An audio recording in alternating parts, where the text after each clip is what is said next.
Right, what we're going to do now is test this lift motor. And normally when these lift motors fail, it's not the motor itself. These are our power wires.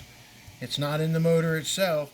It's in the position sensor, which are these smaller wires connected to the position sensor in the top of the lift motor. So what I'm going to do is use my meters. I'm going to set my meter to the resistance to ohms. I want to measure ohms here, okay? And we know the potentiometer in here has a total value of 10 ohms, okay, or 10K. So what I'm going to do to verify that is get the value according to my meter, which is 974.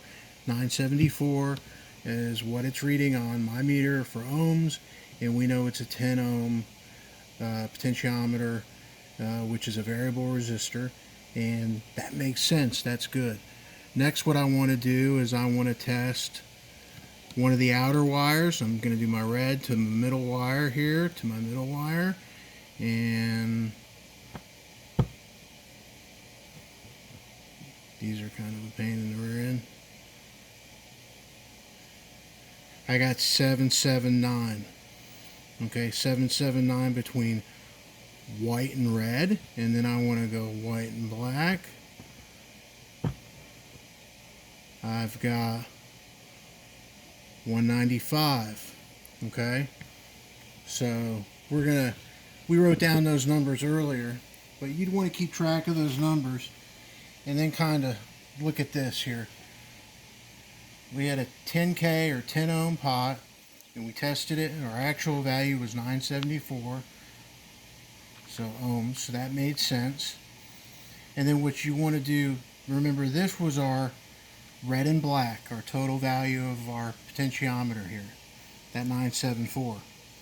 And then between the red and the white we got 779, and between the black and the white we got 195.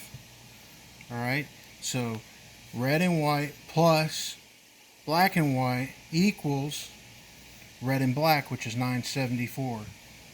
This means your potentiometer is working.